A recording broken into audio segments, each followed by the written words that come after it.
Welcome to the WWE Podcast, the most passionate and authentic wrestling analysis on the web. We've got you covered with every Raw, SmackDown, and NXT show, giving you a no bullshit opinion. We know you love wrestling. We do too. So let's get this show underway. And that's the bottom line. What? 'Cause Stone Cold said so.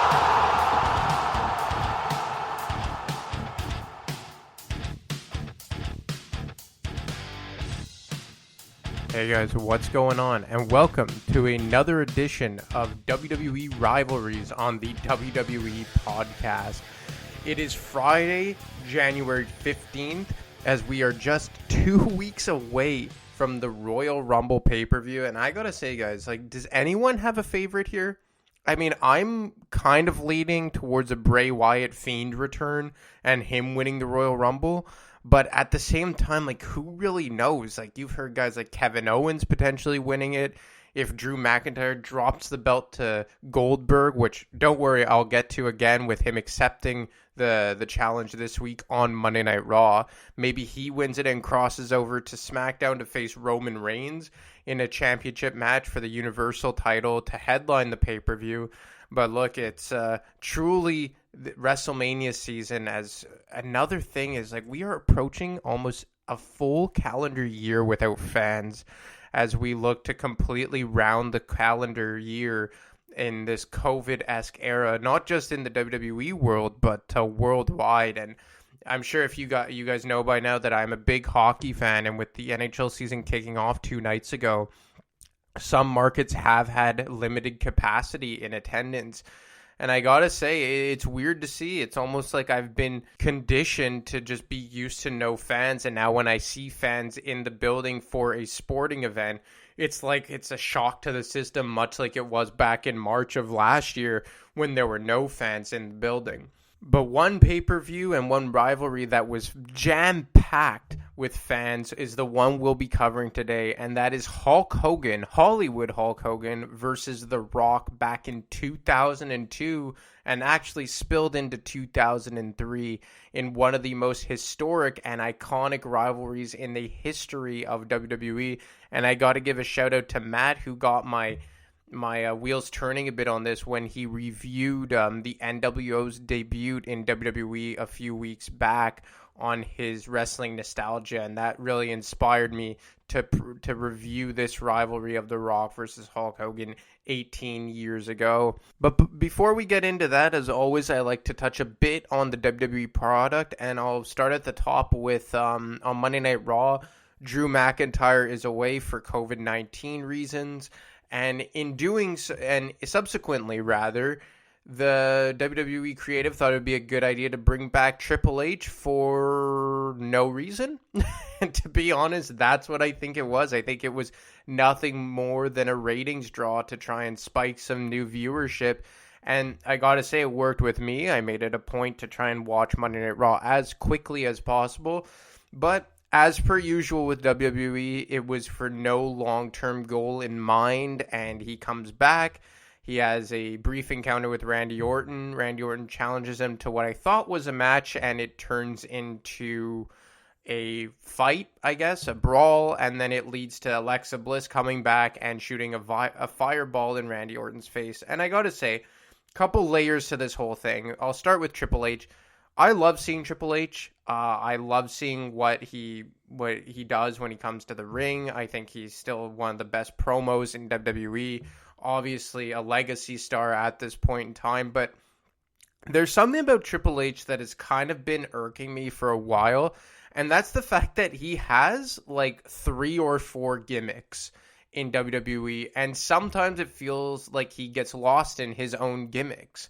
And we saw that on Monday Night Raw, as he showed up, and I believe he was wearing a suit to open Monday Night Raw, and he's about to cut a promo, and that was his very corporate-esque WWE official type of character, and I guess that kind of blends in with the NXT Godfather type of role. And then by the end of the show, he comes out in his jeans and leather jacket, and he's back to the motorcycle type DX version of Triple H. And we even see that with his theme songs. Like, he's the only guy who has 2 regular theme songs in WWE, depending on what character he's going to portray that very night. Or sometimes he'll portray more than one character in a night. And, you know, he comes out with the King of Kings, which has, I guess, at this point become his authority figure, WWE official type of character theme song.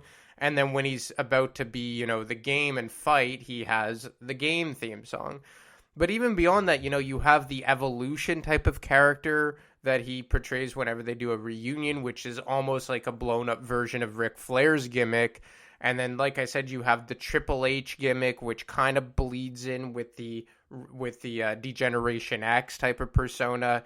And then you have the WWE official one that kind of borders on the NXT Godfather gimmick. So I guess you kind of have 3, the WWE official one, you have the Evolution one, and the game/DX one. But even at that, you could say that he has up to 5, because DX and the NXT personas could kind of be 2 of their own. And for whatever reason, I just find he kind of gets mixed up with it, and you don't really know what to expect of him. You don't know what he's going to do because of him constantly, you know, wearing so many different hats in WWE.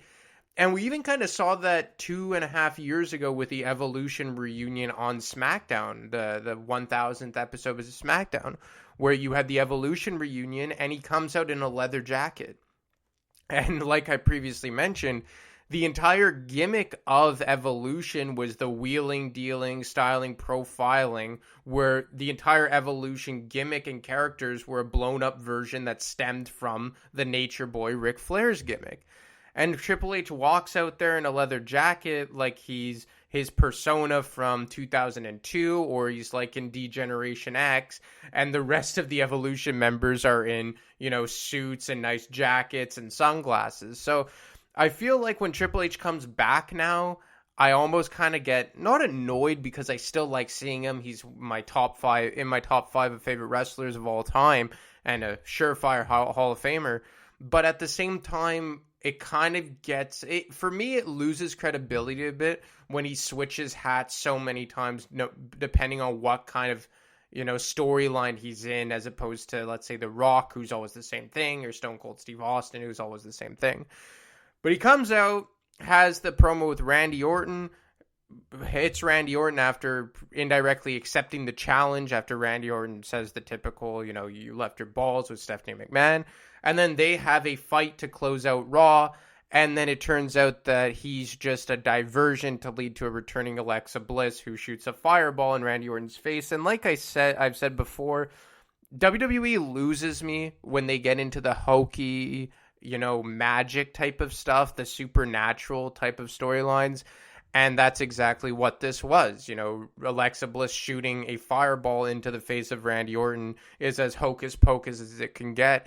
And I gotta say, I love Alexa Bliss. I love The Fiend.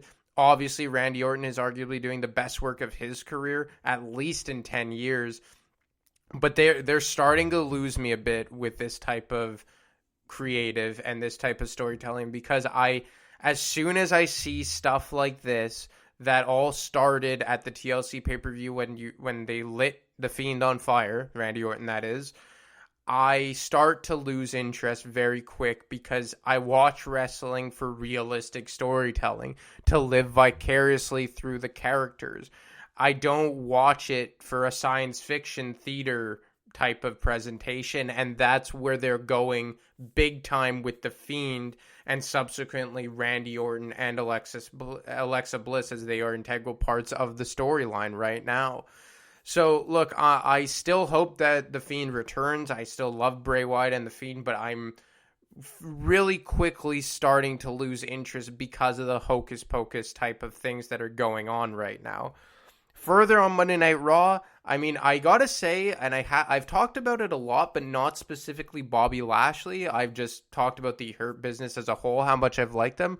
But the way they are building Bobby Lashley as an unstoppable force right now, I think is positive on several levels. For one, it legitimizes the Hurt Business as a big-time faction, and I think that they could do a lot more than they're doing already, and that's saying something, as they are holding 75% of the titles that are available to the men's roster on Monday Night Raw right now. But I think that quickly this could become a main event type of faction. And I've said it before. I touched on it when I was on with Matt on December 27th on our weekend review.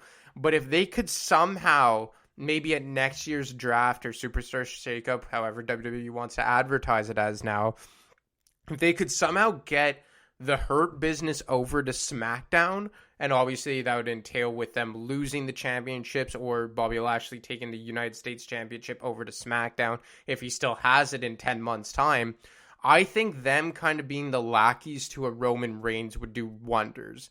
Maybe not always being, side by side with them and sharing every gimmick and every spotlight with one another, but them kind of having some form of affiliation with Roman Reigns.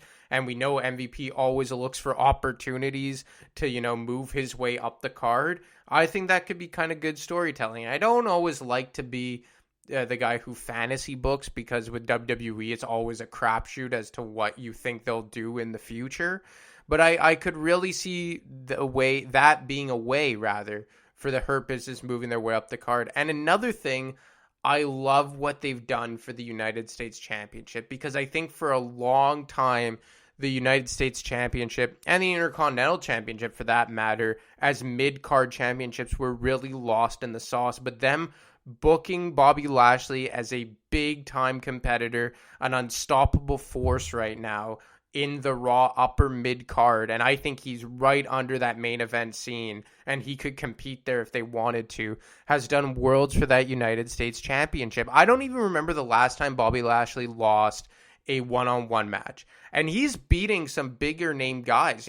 Beating Matt Riddle clean like that, that's nothing to sneeze at there, and I think they're doing an awesome job with Bobby Lashley. He's not a guy who needs 50-50 booking, and now that I'm thinking of it, I think the last time he may have lost was it Money in the Bank that he challenged Drew McIntyre for the WWE Championship, or Extreme Rules, one of those two.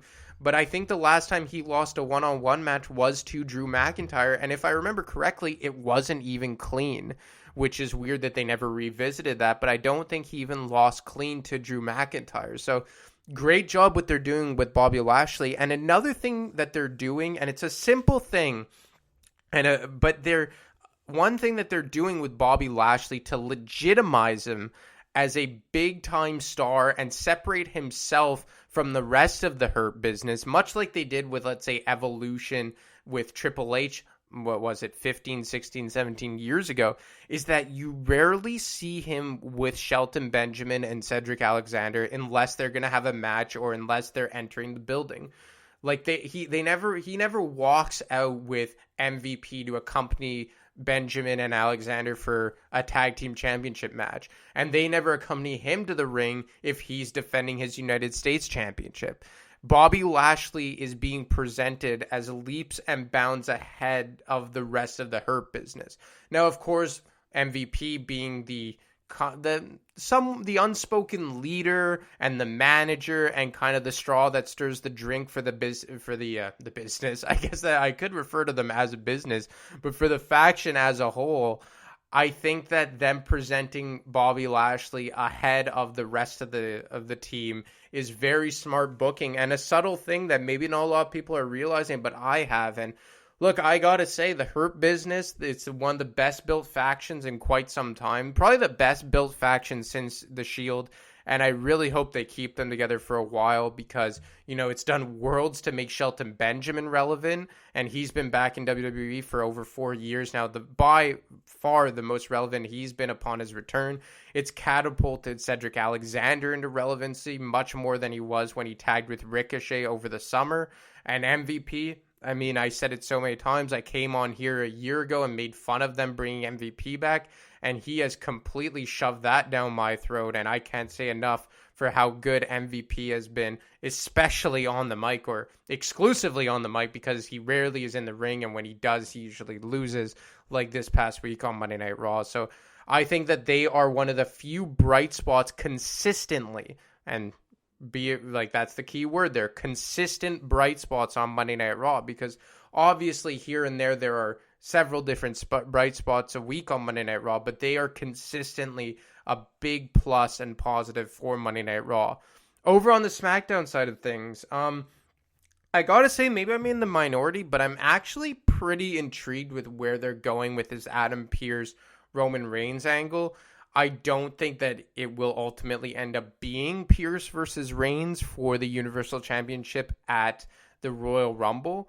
But in saying that, I think that it's kind of cool and important that they're integrating Pearce into this. And I brought up last week when I reviewed Austin versus Bischoff that I think in the right sense and in the right situation, it is very good to incorporate authority figures into the actual storylines featuring the competitors.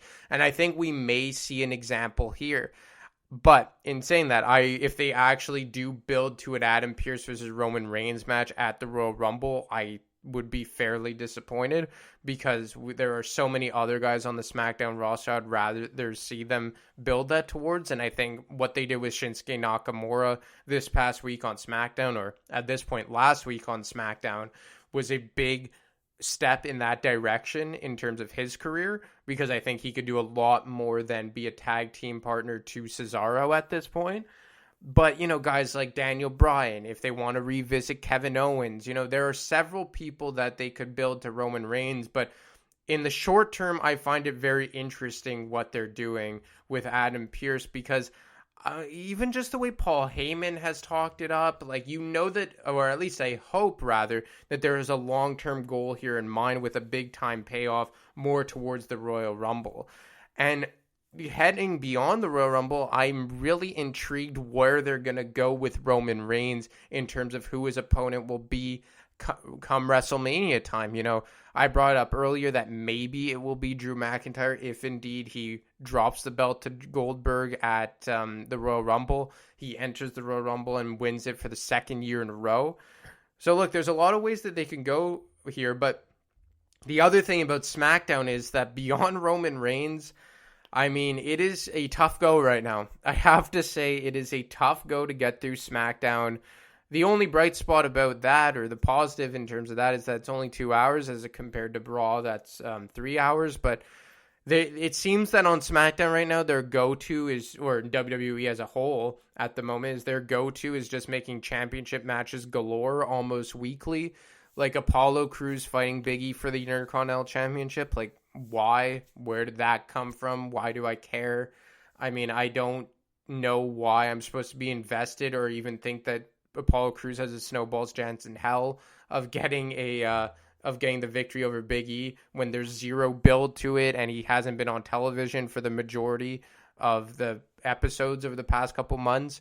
I am happy that the Dirty Dogs and Ziggler and Rude took the belts off the Street Profits. Not because I don't like the Street Profits, but it was time. I think a combination of their runs as tag champs on Raw and SmackDown were approaching a year here. It seems that they just perpetually have had one of the two tag team championships for the better part of a full calendar year. And I think Rude and Ziggler are guys that are more than capable of being heel tag team champions, and I hope they get a good run. And another subtle thing that WWE did that was very positive in my eyes was that they dropped the whole glorious gimmick for Robert Roode. Because look, I gotta say, I like Robert Roode, but I never connected with the glorious ripoff of the Nature Boy Ric Flair type of gimmick. I didn't like his theme song. I know a lot of people did, but I really hated the theme song. I didn't like the entrance. I didn't like the robe. And it made even less sense when he would come out doing his whole shtick with the robe and the, his glorious build-up when he was beside, a pretty boy in Dolph Ziggler. And him adopting the Dolph Ziggler gimmick with, I guess at this point, they're almost kind of trying to be like boy toys. Sorry guys, just hit my mic there. Sorry about that. I guess their whole gimmick is kind of like boy toys appealing to, the female audience, kind of like the jocks that you would see at a club or whatnot, who their entire goal there was to try and pick up as many girls as possible with the leather jacket and really good shape. I think that's the gimmick they're going for, and I think it works for them. Dolph has had that for the better part of his career that kind of gimmick. And I think Robert Roode is the perfect tag team partner who can adopt that gimmick quite naturally. And I got to say, him coming out in the pink tights and the leather jacket to match Dolph Ziggler, it didn't look at all out of place, and it made a ton of sense, even more sense than the glorious gimmick with the robe. So I gotta say, very happy what they're doing with that, and they have a long way to go to re-legitimize the tag team division, especially on SmackDown. Even more so if they are going to indeed break up Cesaro and Shinsuke Nakamura, because then if that tag team is split up, who else do they have but beyond the Dirty Dogs and the Street Profits? Gable and Otis? I mean, after that, who are we really looking at here in the tag team division over on SmackDown? I guess the two henchmen for Baron Corbin could possibly throw their names into the hat. But either way, really happy to get the tag team championships off of the Street Profits, put them on to deserving winners in Ziggler and Roode. But enough about that, and let's get into the reason you guys are here, and that's to review Hulk Hogan versus The Rock in one of the most historic rivalries in the history of WWE.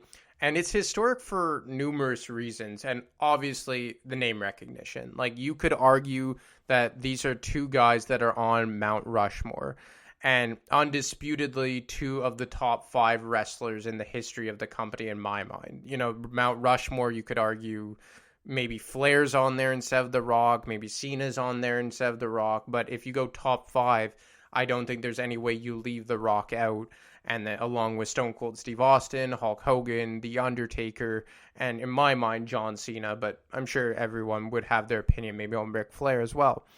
But even more so than that, it was because this closed the book on the Attitude Era, because 2002 was a big year of transition for WWE in several ways.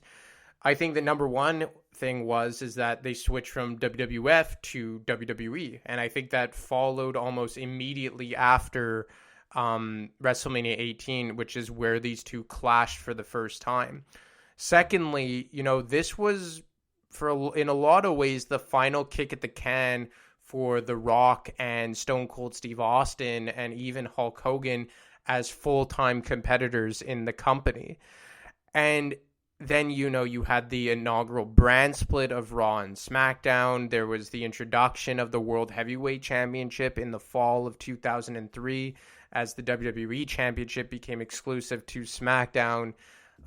2 tag team championships, the Cruiserweight Championship got debuted, the United States Championship was brought back. So a lot of things changed the landscape of WWE during this time, and this was almost like the first image you get of this transitional period in a way that it was the 2 generations clashing. And it all started when the NWO came back at the No Way Out pay-per-view right before WrestleMania in February of 2002. And I won't review that because Matt did a great job of it when he brought up on Wrestling Nostalgia a few weeks back.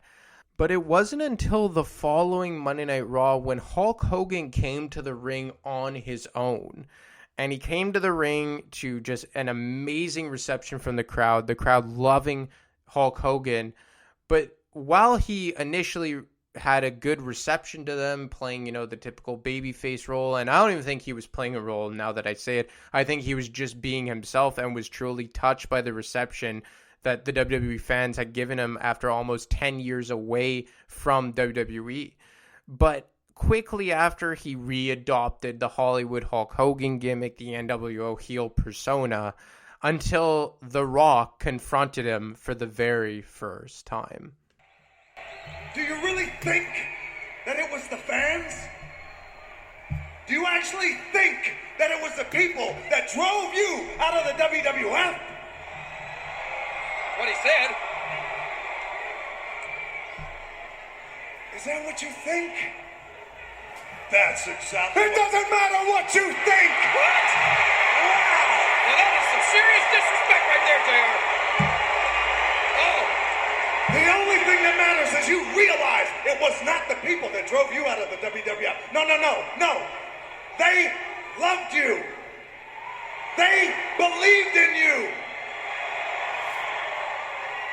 And damn it, The Rock believed in you. Well, he should. But you know what happened? It was years after years after years. It was years after years of you eating the vitamins, saying the prayers, ripping your t-shirt off, running wild over everyone. What you gonna do when Hulkamania runs wild over you? He blazed the trails. Oh, The Rock will tell you. The Rock will tell you what the people did. After all that, the people ran. They ran all right. They ran right to the toilet, pulled their pants down, took one big hulk of crap every time you opened your mouth. What? Man, I can't believe what Rock is saying. Do you know what? The Rock will say this about you, Hollywood Hulk Hogan. You are, without a shadow of a doubt, a legend. You are, without a shadow of a doubt, an icon. Quite possibly the best ever. And seeing as you are back in the WWF because of Vince McMahon, The Rock has one thing to say. You talked about headlining, main eventing, WrestleMania after WrestleMania after WrestleMania. Well, Hulk Hogan, The Rock says, how do you feel about headlining one more WrestleMania with The Rock? Oh my God! The Rock has challenged Hogan! He's challenged Hogan for WrestleMania! Oh my gosh! So The Rock comes back, cuts his usual shtick on Hollywood Hulk Hogan, it doesn't matter. And everything he says is true, and then he eventually challenged Hulk Hogan to a WrestleMania match. And, I think that this was the type of program that Hulk Hogan needed. I think he needed an ultra babyface who could carry himself through a promo, no ifs, ands, or buts, and could probably get over with the fans upon his inaugural return to the company after, close to a decade of him being gone. And obviously, every wrestling fan ever really wanted to see this match. But it was up to whether or not Hulk Hogan truly would accept.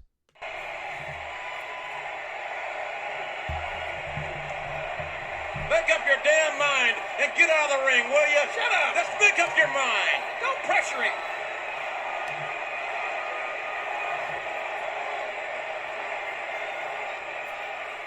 Yes. Oh my God! There it is!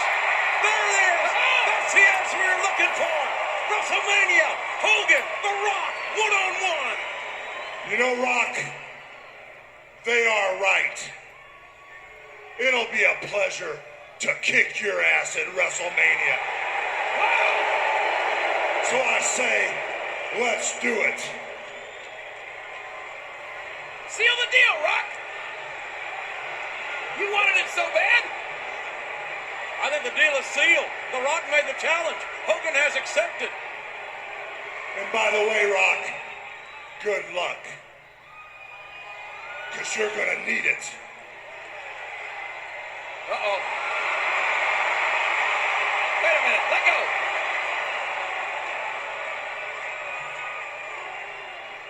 Not as much as you.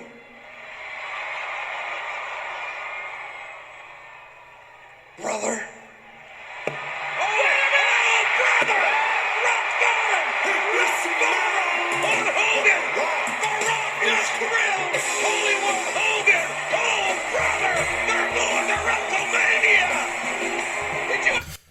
So Hogan accepts the challenge, kind of indirectly chirps The Rock, and then The Rock gets the last laugh as he kind of takes a shot at Hogan, calls him brother, and hits him with the rock bottom. Jim Ross losing his mind, which, as always, just makes all of these segments so much better. And we get Hogan versus The Rock booked for WrestleMania 18.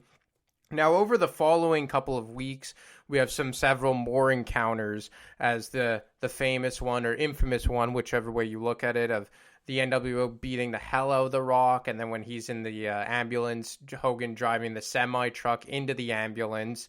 And this ultimately leads to a SmackDown match between The Rock and Kevin Nash. And while this rivalry was going on, they were also building Stone Cold Steve Austin to Scott Hall in one of the most infamous WrestleMania matches in the history of Stone Cold Steve Austin's career. And I'm going to give my 2 cents on that as well in a bit. His match with Scott Hall, that is, at WrestleMania. So they had The Rock kind of cornered 3-1, that although it was Kevin Nash one-on-one with The Rock, it ultimately broke down into a 3-on-1 mugging, much like they had done to Stone Cold Steve Austin the week prior. And while this was going on, of the NWO beating the hell out of The Rock yet again in a 3-on-1 manner, Stone Cold Steve Austin was sitting at home. Or so we thought. Nash into the ring. The standing forward. And The Rock with a right hand to Nash. Oh, and another one. And The Rock is laying it in there. And Nash gets hung up in the top ropes. And Hogan, Rock, face to face. They meet at Mania. Will they go tonight? Will they go tonight? Here it is. This is WrestleMania, baby. Wrestling's past. Wrestling's future, face to face, middle of the ring, and you can feel the tension, feel the emotion. Yeah, Scott Hall from behind, and now the pack of dogs on The Rock. It's a 3-on-1, just like the NWO like it.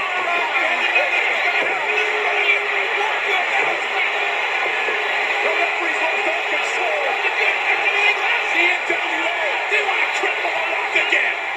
Even got the drove a semi-truck into the ropes ambulance. Did you expect anything less? And now they're driving the right hand into the seats. Wait a minute! What? He's not supposed to be here! What? Stone Cold! Oh my God, the rattlesnake! The vicious rattlesnake! Here in Texas!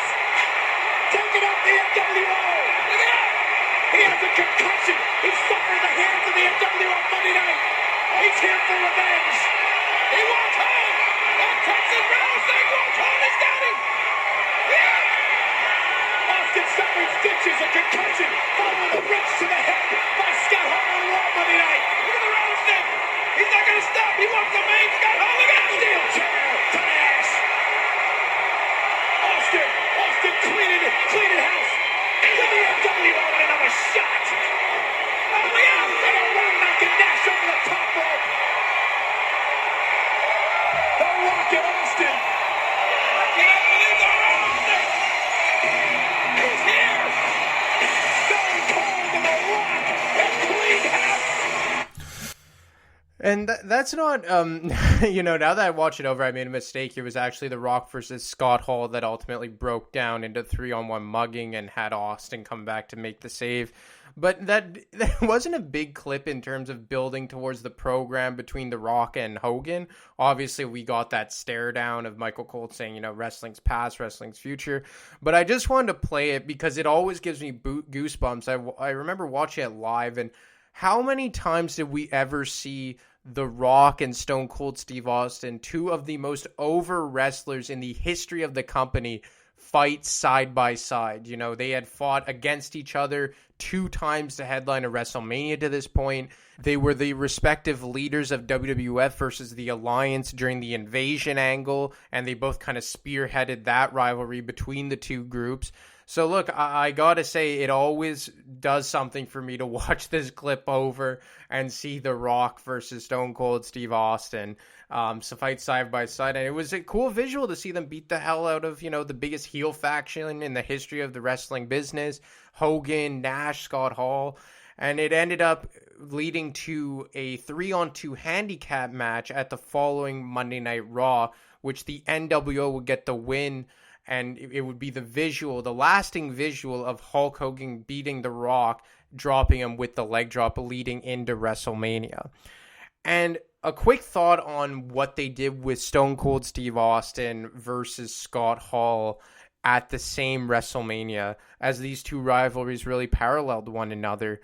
And, there's always been the discussion, Matt's brought it up more than a few times, of it should have been Stone Cold Steve Austin versus Hulk Hogan instead of The Rock. And in many ways, this is true. Like, for as good as The Rock was, he always played second fiddle to Stone Cold Steve Austin in terms of who the face was of the Attitude Era.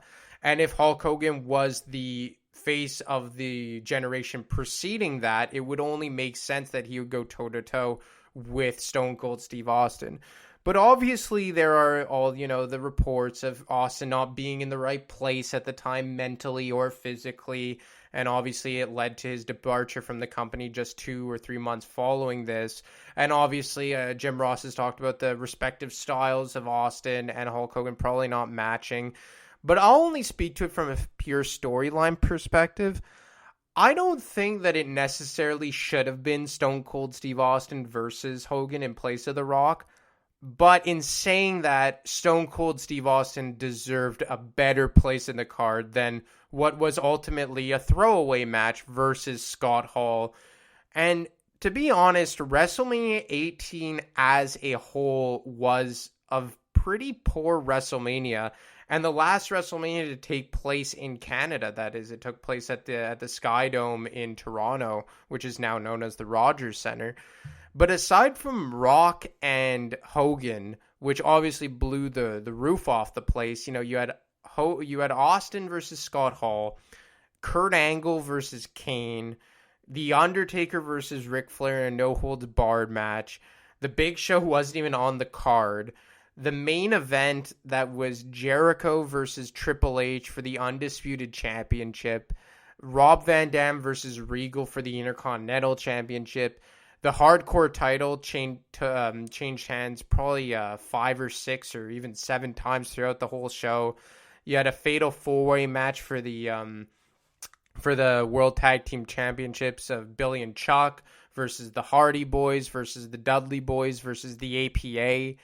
So look, it was a very underwhelming card, and a large part of that had to do with Stone Cold Steve Austin fighting Scott Hall. And maybe Scott Hall was a big competitor in WCW. Obviously, he had a really good run in WWE as Razor Ramon. But at this point, this was not the match to do. And I have said it before, I'll say it again, that the main event of this pay-per-view should have been Stone Cold Steve Austin versus Triple H for the WWE Undisputed Championship. And I know that Chris Jericho was getting a mega push as the inaugural Undisputed Champion, and he had done a hell of a job during the Invasion angle, kind of playing second fiddle to The Rock as the leaders of Team WWF. But this was just a bad booking decision by Vince McMahon and creative at the time.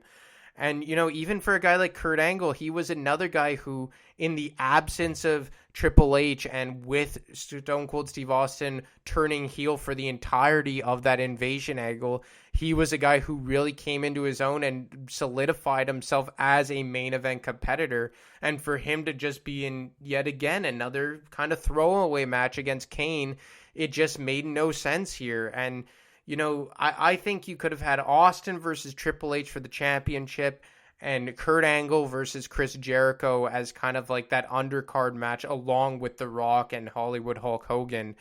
But, Hogan versus The Rock was just in a stratosphere of its own, so I don't even like to put it in the same, group as the other matches. But yeah, it was Austin going up against Scott Hall instead of being in the championship match was just a very bad decision, and probably one of the many decisions that led to his departure in June of 2002 in the infamous walkout. Wow, easy enough for me to say. But, it was just, and another thing is that Austin and Triple H never clashed one-on-one at a WrestleMania, so it would have been yet another big match in the history of WrestleMania. And, this was Triple H's kind of crowning moment as one of the faces of the company in his own right. He had been in other main events of WrestleMania 2. He headlined WrestleMania 16 in the Fatal 4-Way match with The Rock and Mick Foley and Big Show. But, he won the Royal Rumble. He entered WrestleMania as a babyface. And with The Rock and Stone Cold Steve Austin on their way out, he was being primed to be the face of the company for the succeeding 3-4 years through the Ruthless Aggression era. And this was kind of his crowning moment as this guy, as a babyface, although he turned back to heel shortly thereafter in the summer. But I think him doing it and getting the win over a guy like Stone Cold Steve Austin would have been much more substantial than, with all due respect, Chris Jericho. And this is no slight on Chris Jericho. I love him. I think he's one of the most underrated wrestlers in the history of the business. but he still pales in comparison to Stone Cold Steve Austin. That's a lot of wrestlers pale in comparison to Stone Cold Steve Austin. And, who talks about that main event? I'm sure a lot of you guys completely forgot about Triple H versus Chris Jericho headlining a WrestleMania, much more so the WrestleMania that featured Hulk Hogan versus The Rock, which you could argue should have been the match to close out the pay-per-view. So getting back on track here for The Rock versus Hulk Hogan, we all know what happened. Hogan came out to a chorus of cheers. The Rock came out to a chorus, an overwhelming boos that came from the Toronto crowd, my fellow Canadians. And The Rock ultimately, much to the dismay of the crowd, got the big win on Hulk Hogan. And Hulk Hogan almost immediately turned babyface following the match. He shakes hands with The Rock, and then the NWO come out, beat him down, and The Rock makes the save with Hogan and The Rock standing tall, high-fiving, posing with one another, the crowd going absolutely ballistic, and then walking up the ramp with one another. And it was very John Cena Rock-esque, which took place about 11 years later at WrestleMania 2013, as The Rock passed the torch to John Cena. Well, this was Hulk Hogan passing the torch to The Rock. And it was a really cool visual, one of the most iconic matches in the history of professional wrestling, one of the most iconic stare downs in the history of the business. And the match itself, well, it wasn't great. Hogan was never a 5-star worker. The Rock oversold like he always did, but it was about the build, it was about the visual, it was about the crowd reaction. And I don't think I've ever heard a louder crowd just for the stare down that these two had in the middle of the ring. In the following couple months, The Rock went away for a bit. I remember they had some tag matches against the NWO in the succeeding couple of weeks. I think they even tagged with Edge one week. They tagged with Kane another. But they kind of, put this whole storyline to bed after The Rock went away to further his movie career. Hogan, I think, won the tag team championships with Edge for a brief stint. He won the Undisputed Championship at the following pay-per-view against Triple H. Actually, I don't think it was the following pay-per-view because Triple H successfully defended it against The Undertaker at Backlash, I want to say. And then Hogan won the championship against Triple H at Judgment Day. And then he quickly dropped it to The Undertaker. So the Undisputed Championship was bouncing around a lot at this time. And I got to say, thinking back on it and reviewing it, it was a very weird time creatively for WWE. Like you seemingly put the crown on Triple H and you pass him the torch as the new face of the company. And then he drops it to Hogan less than 2 months later. Then Hogan drops it to The Undertaker. Then a returning Rock wins it from The Undertaker in a triple threat match at Vengeance in the summer, in a triple threat match featuring Kurt Angle as well. And then The Rock eventually drops it to Brock Lesnar at SummerSlam. And he officially, I think, got the crown as the new face of the company. And as certainly the face of SmackDown, as he takes the WWE Championship exclusively to SmackDown in the fall of 2002, and The Rock goes away yet again, this time for a longer period of time off to Hollywood. And, I said earlier in the show how it was kind of a transition period and a weird time creatively for WWE, and that is very evident in how many times the Undisputed Championship changed from WrestleMania to SummerSlam. So you had Triple H win it at Mania, then you had Hogan win it, Taker win it, Rock win it, and then Lesnar win it. That's 5 world champions in a span of, 4 or 5 months from Mania all the way to SummerSlam. And usually you have the guy who won at Mania last all the way until SummerSlam, if not longer. And look at Drew, aside from a 2-week span where Randy Orton won it and then abruptly dropped on Monday Night Raw, Drew has been the sole WWE champion for the better part of 10 months here since WrestleMania. So yeah, very weird time in WWE. And you may think, well, that's the end of the rivalry. But, oh no. They revisit this rivalry at the beginning of 2003. And at this point, Hulk Hogan was an exclusive member to the SmackDown brand. And this is right around the time when Vince McMahon and him were starting their rivalry. and it was getting pretty personal between the two. I remember he was banned from WWE, that is Hulk Hogan, that is, and he came back as Captain America. Stephanie McMahon had reinstated him, and then she started to clash with her father over it. And this ultimately led to a returning Rock being booked by Vince McMahon himself to face off against Hulk Hogan at the No Way Out pay-per-view in Montreal in early 2003. But when we got the return of The Rock for the first time in just about 4 or 5 months, it wasn't the typical Rock we had been accustomed to over the preceding 3 or 4 years. We got a Rock who had been stamped and branded by Hollywood. And were we expecting anything else after he got booed out of the building as a babyface when he dropped the belt to Brock Lesnar at SummerSlam 4 months prior? He perfectly set The Rock up to be a heel when that happened. But before he officially became a heel, The Rock almost indirectly asked the WWE faithful if they wanted to indeed boo him. The Rock just wants it. You got to ask yourself one question. The Rock is dead serious about this. One question. Do you really want to boo The Rock? There's the answer.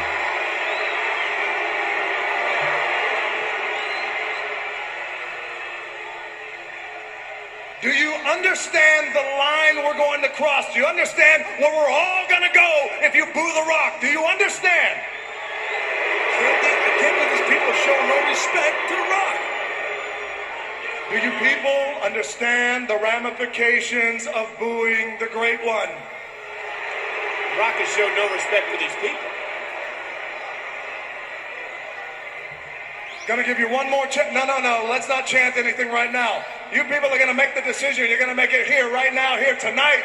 Do you people, one last time, do you want to boo The Rock? I don't think they want to boo him.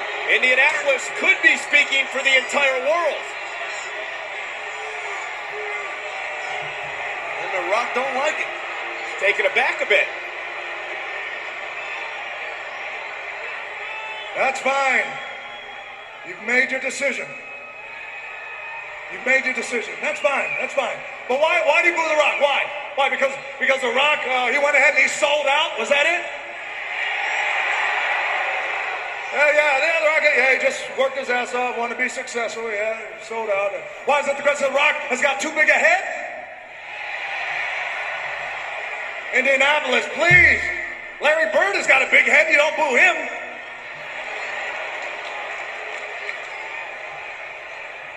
Since you've made your decision, no problem. Understand this, you have no idea. And The Rock means no idea.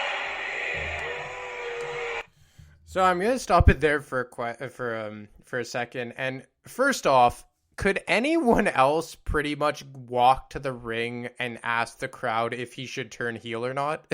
I don't think any other wrestler or performer or character, however you want to phrase it, in the history of the business could literally walk to the ring and in not so many words say, should I turn heel?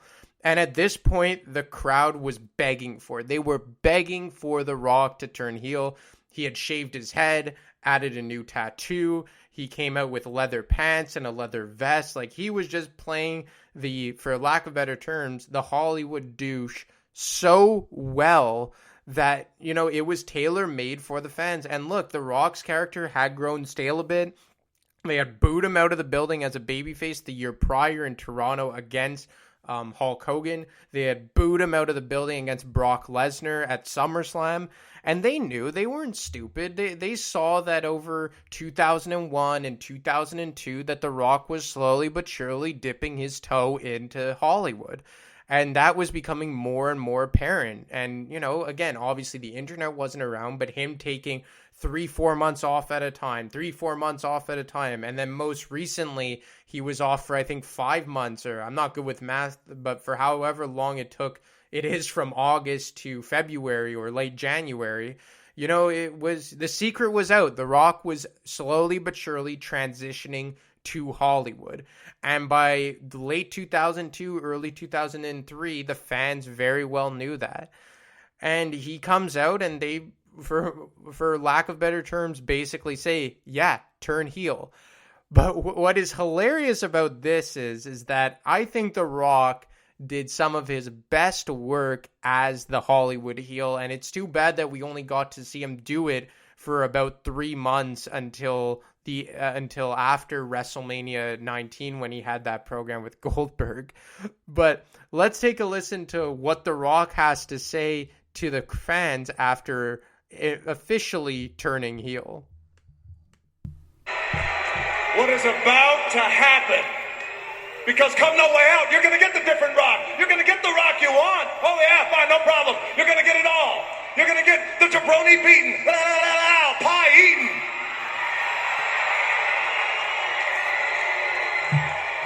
Trailblazing, eyebrow raising.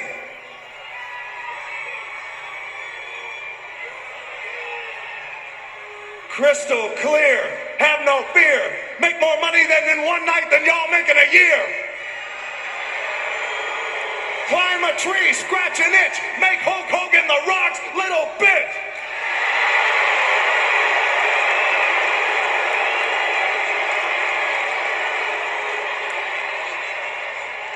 People's champ, The Rock.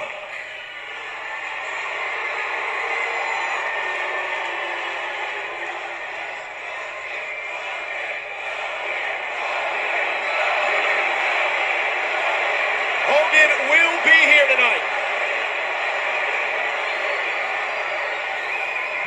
Okay, this can't be Hogan Rocky. It comes out Rogan. That can't happen. You understand this? Now, speaking of Hogan, The Rock can stand out here, Hulk Hogan, and run his mouth all night about how he's just gonna whip that ass this Sunday at No Way Out. The Rock can do that. But hey, that's enough. But The Rock's not. He's not gonna do that. You know why? Because The Rock is a man. He's a man and a half. Hulk Hogan's not here right now. Late as usual, no problem. But keep this in mind, Hogan. When you get here tonight, The Rock is gonna confront you face to face, eye to eye, like a man. And he's going to tell you exactly what he's going to do to you at No Way Out. If you smell what The Rock. Whoa, whoa, whoa, whoa, whoa, whoa, whoa, whoa, whoa, whoa, whoa. You people made up your mind. You made your decision. Sing along with The Rock is over. Oh, it's over. No, I know it. I'm sorry, baby, but it's over. Forget it. Out the window. Out the window. What do you, let The Rock go? Oh, what? You come out, you boo The Rock for 10 minutes, and all of a sudden, at the end, oh, yeah, if you smell, yeah. No. That ain't happening. No. What are you, a bunch of sheep? Have some self-respect, for Christ's sakes. The Rock, and only The Rock, says this. Oh my god, that is just great. That is grade A content by The Rock. I was chuckling to myself while watching that.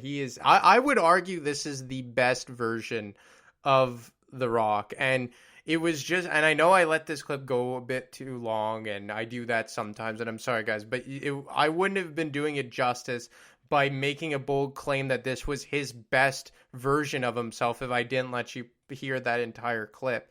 And this was, he basically turned heel a week before the pay-per-view because, again, his Hollywood schedule didn't allow him to come back in time and to do a full, methodical heel turn. He just did it on a dime, and it was so organic because he was playing off of real life events. He was going to Hollywood. He was becoming a leading man. The crowd was booing him because of that. He was playing off real life events. So it was one of the most organic heel turns in the history of the company.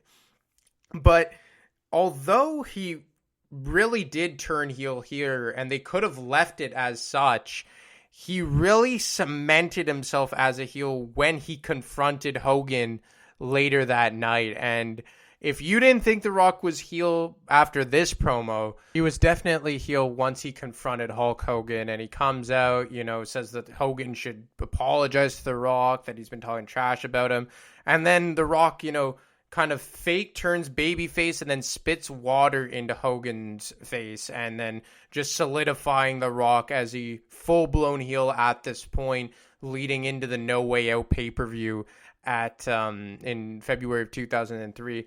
And this was a stacked card, guys. This was one of the more stacked cards, non-WrestleMania or non-SummerSlam, non-Rumble cards in, I guess at this point, it's not recent memory, but an all-around big stacked card for a non-Big Four pay-per-view. You had this match. You had a returning Stone Cold Steve Austin versus Eric Bischoff. You had Scott Steiner challenging Triple H for the World Heavyweight Championship. You had Kurt Angle with Team Angle behind him of Charlie Haas and Shelton Benjamin versus Brock Lesnar and Chris Benoit in a 3-on-2 handicap match. You had Undertaker versus Big Show. Chris Jericho beat Jeff Hardy. Rey Mysterio versus Jamie Noble. Just a big time card here for a non-Big Four pay-per-view. And it was closing out the show was The Rock versus Hulk Hogan. And this was in Montreal, and to my dismay, I was not able to go. I had school the next day. I think I was only 8 or 9 years old at the time, and I was so upset, but I had to watch it from home because by the time I left the arena, got home, it probably would have been 1 o'clock in the morning. But my best friend's older brother and dad actually went to this pay-per-view, and this certainly was not the pay-per-view to miss. You saw the likes of The Undertaker, The Rock, Stone Cold Steve Austin, Triple H, Hulk Hogan, all in one show. And, I've been to a ton of wrestling events since, but I still to date have never seen The Rock or Stone Cold Steve Austin live. And this was the last time I believe either of them came to the Bell Center in Montreal. And I will forever kick myself and blame my parents for not bringing me to the Bell Center for this pay-per-view. Because, man, oh man, this was one heck of a card. And closing out the show was The Rock versus Hulk Hogan. And like I said, guys, this was basically a segue into Vince McMahon versus Hulk Hogan. This was kind of like a step along the way into building that rivalry towards their match at WrestleMania 19. So while this was The Rock versus Hulk Hogan and was a big part of their rivalry and the historic rematch of their big-time collision at WrestleMania 18, in a way, this was more of Hogan versus McMahon, with The Rock kind of just being Vince's tool in the whole charade.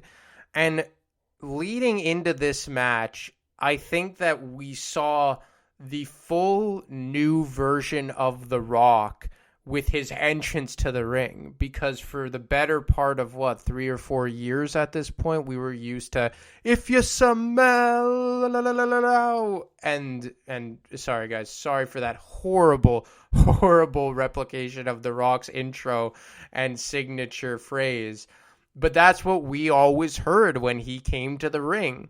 But for the first time in about 5 years, we heard a different sound when it was time for The Rock to make his way into the arena.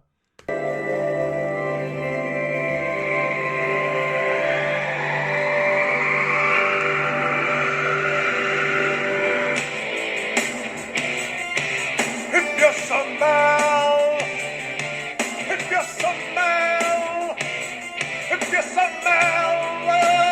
Look at the tongue, look at the tongue, look at the tongue.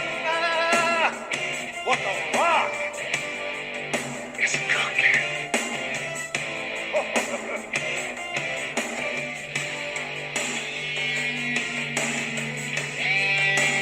So a completely new theme song for The Rock and a different type of entrance that we had seen for almost half a decade for one of the biggest baby faces of this generation, right behind Stone Cold Steve Austin.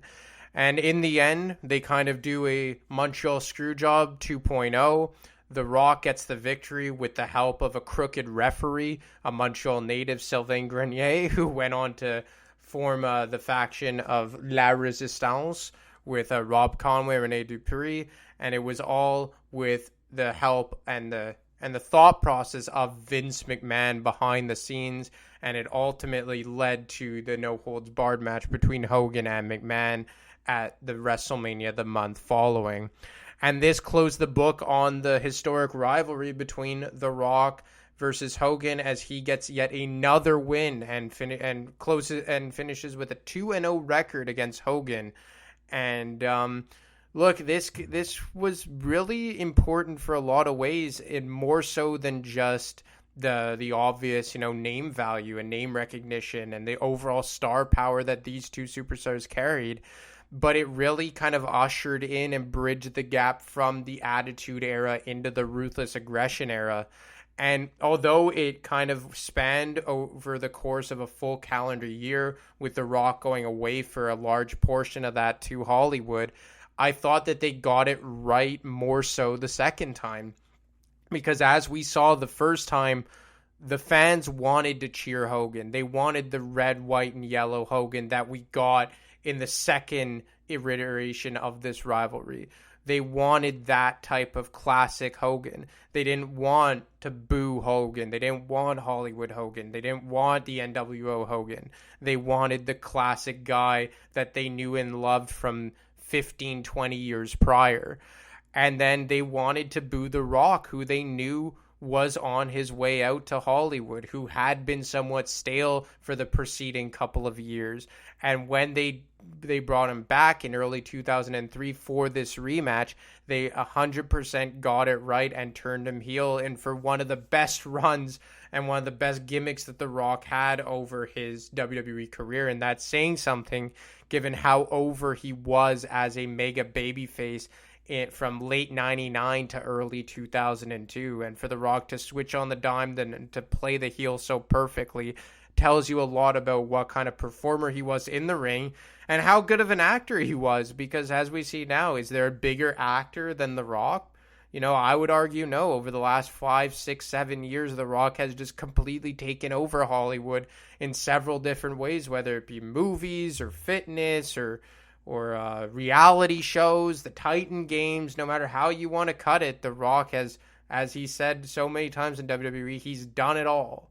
And now that has gone way beyond the WWE horizon. And this was The Rock's last full-time run as a WWE competitor until he came back in 2011, and he had that brief on and off period from 2011 to 2013. But this was his last full-time run where he was on Raw or SmackDown each and every week, because following the No Way Out pay-per-view, he transferred over to Monday Night Raw and had his final clash with Stone Cold Steve Austin at WrestleMania 19. And even for Hogan, I believe that when he beat Vince McMahon at the WrestleMania 19, that was the end of his last full-time run with the company that spanned from early 2002 until this time in 2003. So for all intents and purposes, these guys really faced off in their respective final runs as full-time competitors with the company, aside from the Rock's feud with Austin and Hogan's feud with McMahon, to completely close the book on their runs. And, I guess The Rock also had that clash with Goldberg at Backlash 2003 on his way out the door. So I guess The Rock did two big rivalries following this, and Hogan did one, but in large part, these were the lasting images of their respective full-time runs with the company. So look, guys, I hope you enjoyed this week's episode of SmackDown. I realize I was kind of all over the place at times because, I touched on WrestleMania cards and Hogan's other rivalries and The Rock's other rivalries, but this was just a rivalry that had so many layers and spanned over such a long period of time and had two such substantial stars that it's hard to always just stay on track. And like we do so often with wrestling, it's really easy to go a bit of everywhere and touch on a bunch of different things. And I hope you guys liked it. I hope you guys liked some audio. I know I played a lot of it in this episode specifically, but I think I wouldn't have been doing it justice if I wouldn't have let you guys hear for yourselves the kind of work that The Rock did over this rivalry, and Hogan for that matter, and the reception he got. So look, guys, I hope you enjoyed it. Be sure to get me on Twitter at ADemarco25. You can get Matt on Twitter at wrestling_audio, or as always, email him at realwwepodcast@gmail.com. I hope you guys stay safe, and I'll talk to you next week.